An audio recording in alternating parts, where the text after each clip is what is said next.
ji'a waa hundaanuu ji'oota hundarra beekamu Ramadaan halkan sadarkaa guddaa qabu keessatti argamu Ramadaan ni dhufe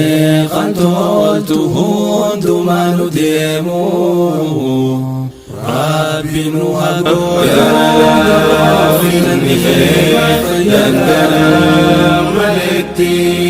lubbuuniif sallamtu hedduusi mararti gubbara wallatu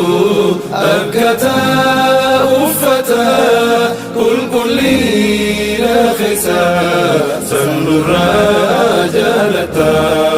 gara laafinni kee dangalaa maletti lubbuuniif sallamtu hedduusi mararti gubbara wallatu akkataa uffata qulqulliina keessa sannurraa jaalata